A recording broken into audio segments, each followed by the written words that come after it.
What's up, everyone? Welcome to the Jumpmaster X podcast. And today we're going to be talking about whether you should be bulking to jump higher, bulking to get more athletic, and why most athletes, when they try to build muscle, they do it in a way that's actually killing their bounce. And like the mistake a lot of guys make when they're trying to get athletic, they're trying to build more muscle, is they bulk hard, they're trying to get stronger. And I think that's the only way, and they can only build muscle in a surplus of calories. But there's quite a few issues with that. And there's a much smarter way to go about approaching this whole process. So let's actually break it down.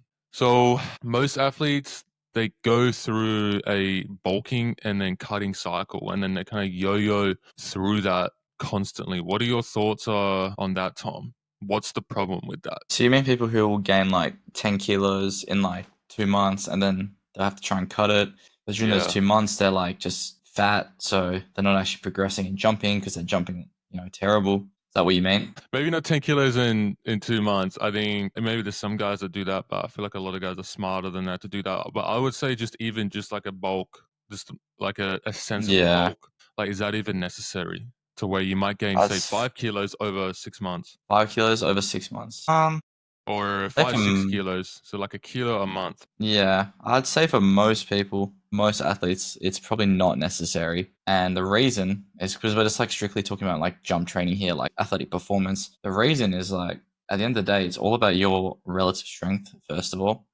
And you can get your relative strength up really fast and really high, and you don't even need to be in a bulk at all. And what Austin was saying earlier, you can still gain muscle. You don't have to be in a 6,000 calorie surplus. Would you believe? It's almost begs a question: do you even need to be in a bulk at all if you're a jumper or a jump athlete? And yeah, like I said, for most people, probably not. There might be a specific case where someone might be super skinny and super weak, and then maybe like being in a 200 calorie surplus every day for a couple months might actually be beneficial for them because they're so skinny and so lean. I'm talking guys who are like, 6 foot, but they're like 55 kilos body weight.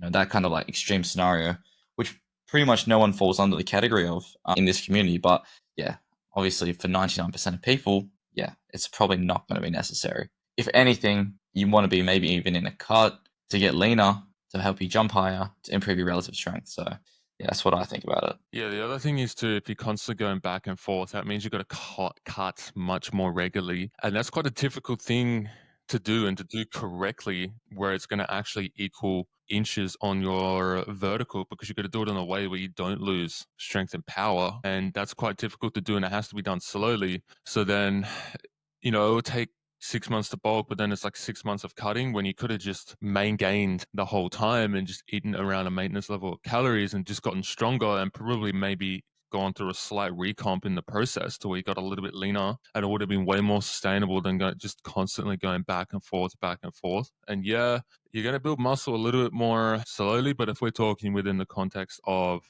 your main goals are to just jump higher and you're just wanting to look like an athlete and have some muscle, you're not trying to go full on, bodybuilder, then that's really the best way to go about it. And that's how you've gone about it for pretty much your whole jumping career, Tom. It's how Jordan's gone about it as well. Like, it's how I've gone about it. It's how a lot of our athletes go about it, and they're very, very Mm. successful in the process. Like, I've never done an intentional bulk. You've never done an intentional bulk, like it's one of those things where that doesn't mean you never eat in a surplus. There might be a period of like a couple of weeks where you're going through a really hard training cycle where you might eat in a little bit of a surplus so that you can actually recover properly. But we're just talking about extended bulks here. So the other thing is to Mm. jumping higher, it's all about your power to weight ratio or building relative strength. So if you're bulking, it becomes harder to build relative strength because you're gaining fat in the process, and that's essentially dead weight. It's just mass that's not functional, and it's counterproductive towards actually being athletic and actually jumping higher. And you can still build strength while maintaining your body weight and maintaining your body fat percentage, which is going to be far more efficient in terms of adding inches to your vertical rather than just adding all this dead weight to your body. So that's a huge key there, because if you're gaining extra weight, extra fat, that's just going to be more force on your joints. Like, it's just going to be you're gonna have a higher likelihood of developing joint issues, jumpers knee, like patellar tendinopathy, all that sort of stuff. So yeah, that's where main gaining it fixes that. So like like I was saying before, and we were saying before, you're gonna build more muscle slowly, but you're gonna stay closer to your ideal weight, and um, you're still gonna be able to train hard consistently, and you're gonna feel better and move better because you're not having this extra mass, unnecessary mass on your frame. And this is especially true if you're a 1 foot guy. Like if you're a 1 foot guy, like any sort of unnecessary mass does really, really impact you quite a lot, way more than Mm-hmm. 2 foot. And in saying that, like, has there been periods where you've got up to 80 kilos, Tom? Like even accidentally? Yeah.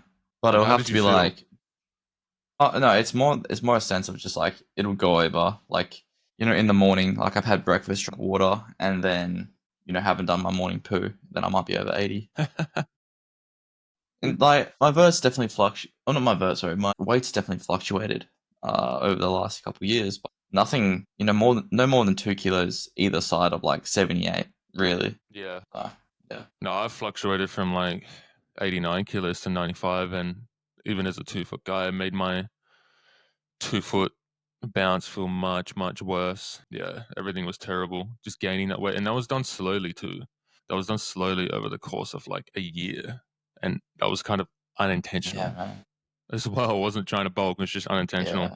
And that massively impacted how explosive I felt and my speed and my quickness off the ground and everything. So that's where I'm having to cut back because it was just too heavy.